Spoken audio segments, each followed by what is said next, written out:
A segurança pública voltou ao centro do debate nacional com a recente aprovação pela Câmara dos Deputados da proposta de emenda à Constituição que busca reformular as competências das polícias e a integração entre os estados e a União. O tema é uma das maiores preocupações dos brasileiros e requer uma análise técnica sobre o que de fato muda na ponta para quem precisa de proteção no dia a dia.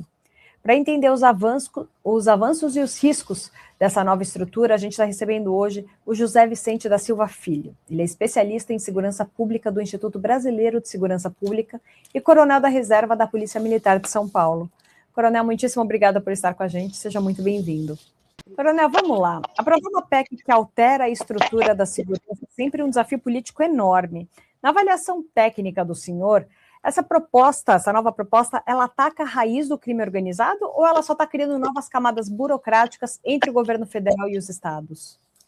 O resultado final da utilidade dessa PEC é muito pequeno, na verdade. Aquela história da montanha parir o rato, apesar da grandiosidade, a grande solenidade que foi feita na sua elaboração, na sua tramitação, na sua aprovação, o fato é que essa PEC, ela, em termos de crime, ela apenas sinaliza para que o Congresso elabore leis, dão algum condicionamento para agravar penas, agravar condições de aprisionamento, condições de progressão de pena para membros de facção, facções de muita violência, etc., etc. Mas isso vai ainda, muitas dessas leis, como foi o caso da discussão da lei antifacção, outras novas leis irão complementar. Vão se juntar, certamente, a outros cerca de 100 projetos de lei vinculados à segurança pública que está tramitando, dormitando lá pelas gavetas do Congresso. A rigor de prático mesmo, foi algumas poucas coisas. Uma delas tirou o protagonismo da União, porque a proposta inicial ela veio carregada para que a União tivesse a exclusividade para legislar sobre segurança pública. Isso foi retirado, essa exclusividade, então os estados vão poder até ampliar a sua legislação, não legislação penal, mas sobre suas polícias, por exemplo, e puxou um outro protagonismo para o próprio Congresso, dando a ele o poder de sustar normas ou atos do Executivo, decreto executivo, que ele regular, por exemplo, indevidamente, no entendimento do Congresso, a atividade das polícias dos estados, outras questões vinculadas à segurança pública, também sustar, mesmo decisões do Conselho Nacional de Justiça, Conselho Nacional do Ministério Público, se o Congresso entender que extrapolaram as suas funções legais.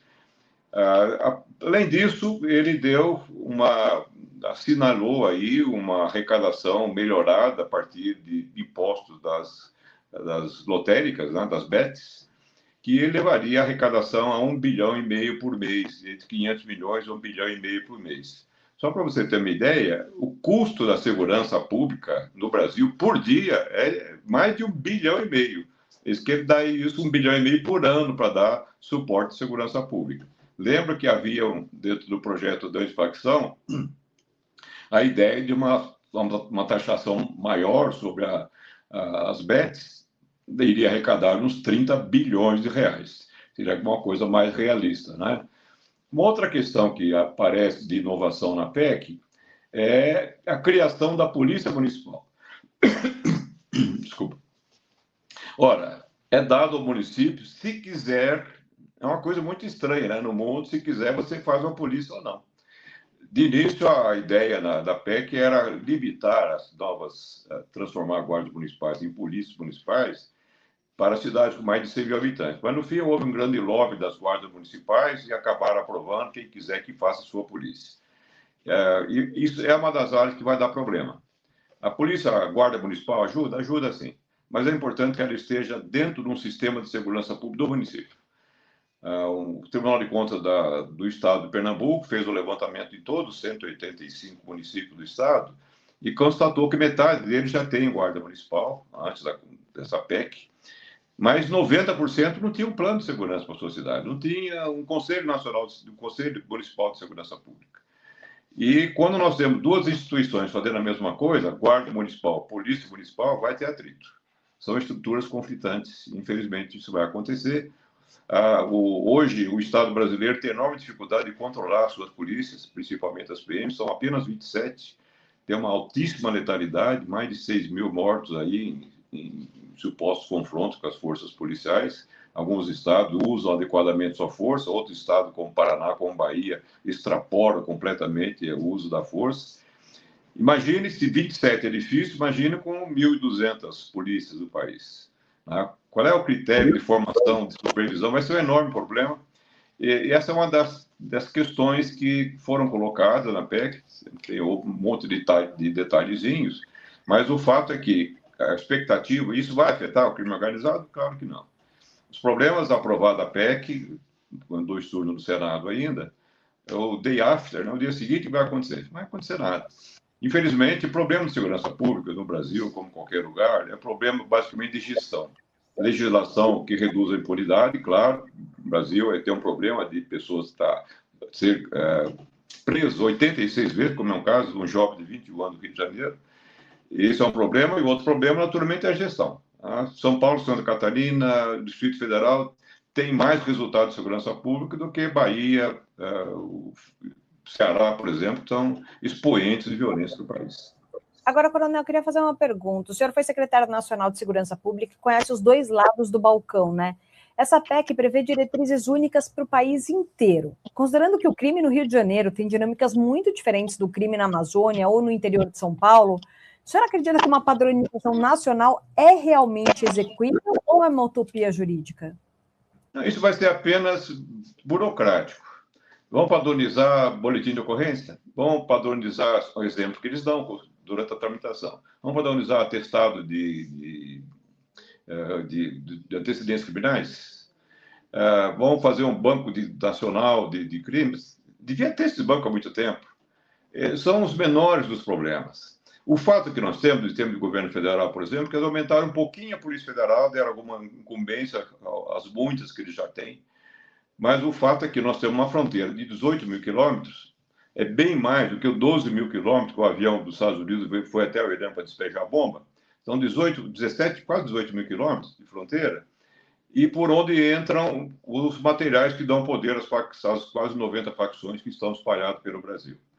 Entram drogas, entram armas, entram munições, entram contrabando, isso irradia pelo país todo. Quem devia estar cuidando das fronteiras e dessa progressão pelos estados é a Polícia Federal, com a Receita Federal, com as Forças Armadas Federais também, que têm incumbência de segurança das fronteiras. Isso não vem sendo feito.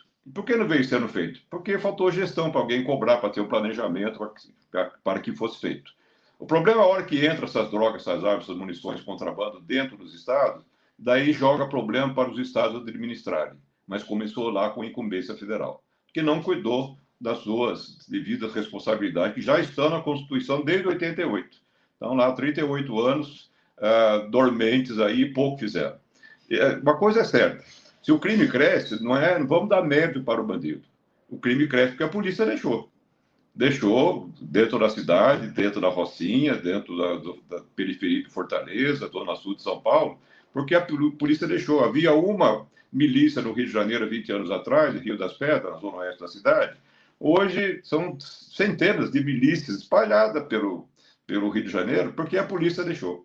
Ou por conivência, acontece muito, infelizmente, está acontecendo um caso agora lá no Rio de Janeiro, ou por absoluta ineficiência dos seus trabalhos. Na grande ação que a Polícia Civil fez, junto com a PM, no complexo da Penha do Alemão, o delegado, chefe da Polícia Civil, que é candidatíssimo ao governo do Estado Nacional, ele fez questão de dizer o seguinte, que todo mês entram 10 toneladas de droga do complexo da Penha Alemão. Se ele sabe que entra, por que ele não está impedindo que entre? Né? Por isso que essa questão tem que ser muito mais prática do que supõe a van, PEC ou qualquer alteração na Constituição. Não é com lei que nós vamos resolver. O problema, como em todo lugar, na saúde e educação, como na segurança, é a gestão dos recursos que existem. Deixa eu lhe fazer uma pergunta, já que nós estamos colocando na questão das facções, né? Porque hoje o crime, a gente sabe bem, o crime organizado, o principal hoje no Brasil é o PCC e o Comando Vermelho, o CV, né?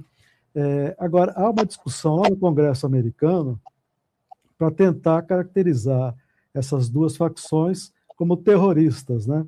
E, com base nisso, autorizar ou permitir que o governo americano, por exemplo, venha a fazer operações de combate a essas duas facções aqui no Brasil. Quer dizer, se isso passar, o senhor acha que a gente pode estar, se elas forem sancionadas como tal, como terroristas, a gente pode estar abrindo uma brecha para que as forças de Trump, por exemplo, venham fazer operações aqui no Brasil?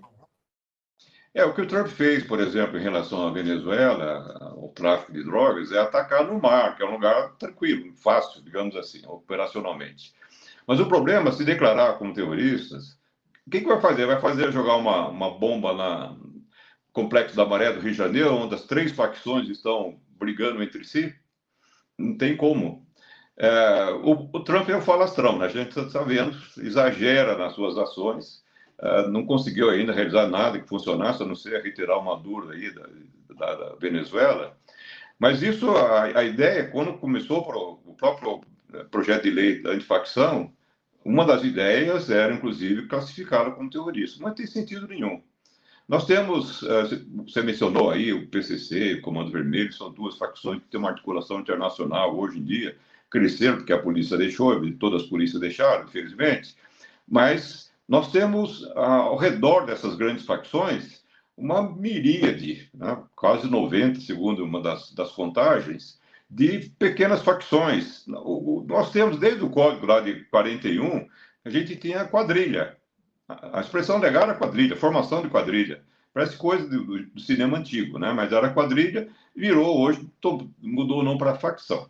Ficou mais chique, mas faz a mesma coisa, o grupo de bandidos se junta para a prática de crimes. Nós temos uma legislação já para crime organizado, ela podia ser melhorada, mas aí veio o Derrite com a sua turma e fez uma nova lei com tipos penais extravagantes, e realmente vai complicar um pouquinho, na verdade, essa parte legal de controle do crime.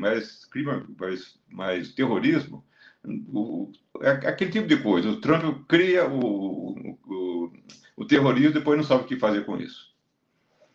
Agora, Coronel, a proposta, a PEC, também aborda a questão do sistema prisional e o monitoramento dos egressos.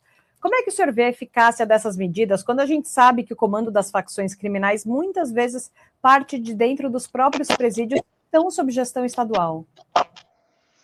Esse é um problema que os estados têm que resolver naturalmente, com o apoio do governo federal, que tem nas suas unidades de presídio federal locais de segurança máxima, mais ou menos máxima, né? Na verdade, quando você tem um momento de convívio entre os presos, banho de sol coletivo, você deixou de ser prisão de segurança máxima. Eles trocam figurinhas, como se diz. Nos estados, há estados que cuidam bem. Por incrível que pareça, o São Paulo tem cerca de 200 mil presos no seu sistema, 170 unidades prisionais.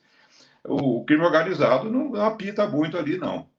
Eles foram descobrindo ao longo do tempo quais as lideranças pequenas, médias e grandes, e foram isolando em 2 presídios.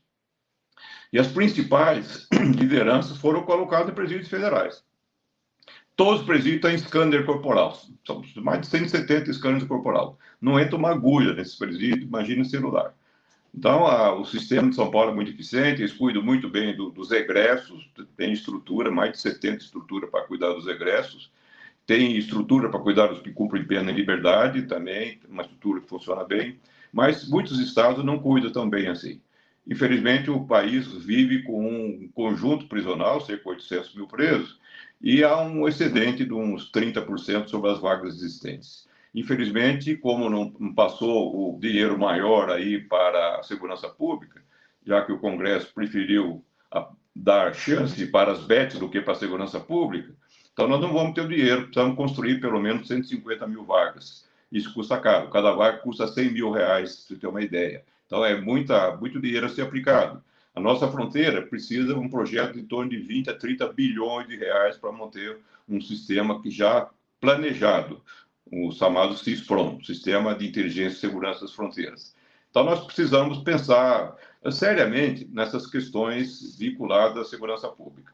Agora, não adianta simplesmente apostar, como o Lewandowski fez, ele nunca tinha passado um dia como executivo, foi ser como ministro da Justiça, e ele veio com essa PEC achando que ia resolver um problema que não se resolve com novas leis.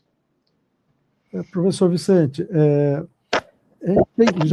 nesse debate da PEC lá na Câmara, se ameaçou fazer uma discussão aí sobre a redução da maioridade de 18 para 16 anos. Alguns países, aí, como a Argentina, fizeram essa redução. O senhor acha que isso aí realmente é uma necessidade de ser feita ou é mais uma coisa que vem em prejuízo, né, inclusive da infância e juventude, que há um código para isso? O senhor acha que isso é nocivo para o Brasil? Isso é uma dessas ilusões que aparece de vez em quando. Nós temos menores, predadores, psicopatas perigosíssimos. A psicopatia não tem idade. Ele não vira psicopata a partir dos 18 anos. Ele é até com 14 anos. Mas para esses predadores excepcionais, é necessário ter uma legislação e uma aplicação da lei penal, do aprisionamento, da progressão de pena especial para eles. Um projeto do então senador José Serra, ele cuida melhor desse encaminhamento. Não é o caso da gente rebaixar essa maioridade para todos os tipos de crime para 16 anos. Jovens, de maneira geral, eles são inconsequentes. É coisa típica, não mede muito as consequências daquilo que fazem. Se envolvem, não necessariamente em crimes, mas em infrações perigosas, muitas vezes, e eles estão de recuperação mais fácil do que os adultos que estão sistematicamente em conduta criminosa. O fato é que nós cuidamos muito mal dos nossos jovens. Nos últimos 20 anos, cerca de 1 milhão de brasileiros morreram violentamente. E desse 1 milhão, 500 mil eram jovens. Os jovens são mais vítimas do que predadores. O ano passado, a polícia de São Paulo prendeu cerca de 170 mil criminosos praticando crimes. Apenas 3 mil, aproximadamente 3, 4 mil, eram menores praticando crimes que eles chamam de infração pela nossa lei. Então, é descabida, a solução foi bem colocada, em termos, vamos colocar uma comissão especial para um projeto especial para cuidar disso. Não é para colocar nessa baciada de soluções que foram sendo costuradas. Uma situação dessa requer muita reflexão. A Argentina não tem um padrão de violência brasileiro. Vamos lembrar que a Argentina tem praticamente 25% do nível de violência do Brasil. É outro patamar. O Brasil é um país muito violento, ele não está com essa moral toda com os jovens para liberar para serem taxados como criminosos. Coronel Zé Vicente, o Brasil está vivendo aí um clima de violência muito grande, né? É uma das maiores preocupações da sociedade, inclusive constatado pelos institutos de pesquisa. E nos últimos meses aí a gente tem visto assim um alarmante índice de feminicídios, né? De toda sorte. E até em casa, né, a violência está aí contra a mulher. O senhor acha que as autoridades têm sido suficientemente proativas, né, no combate aos feminicídios, à violência contra a mulher? Está começando a acordar para isso, né? Infelizmente, essa é uma chaga nacional que só tomou uma ampla consciência quando foi criada a figura do feminicídio. Era simples homicídio, mulheres que morreram vítimas de homicídio, de agressão letal intencional. Mas o que está por trás disso? Outras ações que mostram um lado muito ruim da sociedade brasileira. Nós temos um índice de estupro, que é principalmente a violência contra a mulher, principalmente contra mulheres jovens, adolescentes, que é um dos índices extremamente indecentes. E nós sabemos que menos de 10%, ou seja, mais de 90% dos casos, não são notificados à polícia, porque geralmente foram praticados por pessoas do relacionamento da vítima. Então, o que nós temos, na verdade, é uma sociedade violenta, que desrespeita a mulher em todos os sentidos, acha que pode abusar dela em todos os sentidos. Eu, outro dia, estava discutindo uma outra área, que parece que não tem nada a ver, mas tem a ver também. Aqui em São Paulo, o contingente feminino da Polícia Militar é de 14% de mulheres. Mas quantos coronéis tem desses 14%? Não tem 0,2%. Uma proporção descabida, porque a mulher, de maneira geral, não tem um valor que devia ter na sociedade. Elas começam a ascender alguns encargos elevados nas empresas privadas, por exemplo. A minha filha é promotora de justiça, passou em concurso, há 25 anos lá, mas por mérito dela. Mas, de maneira geral, as mulheres não estão sendo respeitadas. não é só uma questão realmente das autoridades se importarem um pouco mais com isso. O Estado do Piauí criou uma delegacia de feminicídio. Eu acho um absurdo, vai. Porque toda a delegacia, eu me fio muito numa delegada, que foi secretária da Segurança da Bahia, lá pelos anos de 2001, 2002, diz o seguinte: toda a delegacia no estado da Bahia tem que atender e muito bem a mulher vítima da violência, seja ela qual for. Então, esse alerta seria necessário, porque nós temos aplicativos, temos as determinações legais de restrição de companheiros agressivos, etc. Mas o fato é que deveria ser ampliado muito mais, dando capacidade, responsabilidade, incentivos para que qualquer delegacia, qualquer unidade da polícia acolha a mulher vítima de violência e tome todas as providências possíveis. E também, claro, a sociedade, junto com o governo, precisa ter casa, ter estrutura de acolhimento das mulheres vítimas também. Com toda certeza. E, Coronel, para a gente encerrar, qual é o próximo passo fundamental para que essa mudança constitucional não vire só uma letra morta e consiga efetivamente reduzir os índices de homicídios e de roubos que assolam as famílias brasileiras, inclusive os feminicídios? Olha, nós precisamos de uma política nacional de segurança pública. Quando nós falamos uma política, nós estamos identificando um problema, o problema já existe, né? A violência que é do dia a dia da população, mais o crime organizado, essas questões todas que nós mencionamos aqui. Uma política que identifica os problemas, classifica eles em prioridade, o que é mais importante e mais urgente. E a partir daí é necessário escolher duas coisas. Os recursos, outro, as estratégias. O que nós vamos fazer? E a partir daí colocar esse trem em movimento. O que acontece é que o governo federal tem um plano nacional de segurança pública? Não tem. Tem uma política nacional? Não tem. Os governos do estados têm? Alguns poucos têm. São Paulo tinha um ótimo plano na gestão anterior, não tem um plano no atual, infelizmente, apesar de ter um governador extremamente esclarecido, uma capacidade intelectual monumental, mas nós não temos. Então, sem um plano para identificar onde estão os problemas, os recursos e as soluções, fica muito difícil. Mas não vai ser nesse ano eleitoral, com todas as preocupações dos candidatos, que nós vamos fazer isso. Não dá para consertar a roda com um carro andando, né? Com certeza. Acho que a reforma da segurança pública é um passo necessário, mas que só vai ter sucesso, de fato, se conseguir unir a força da lei com a eficácia da inteligência no combate ao crime. O Brasil não pode mais esperar por soluções que ficam só no papel enquanto a violência avança, né? Por isso a gente traz conteúdos e entrevistas fundamentais como essa. Muitíssimo obrigada pelos esclarecimentos, Coronel José Vicente da Silva Filho. Obrigado pela oportunidade de falar com vocês. Boa noite a todos. Obrigado, boa noite, Coronel.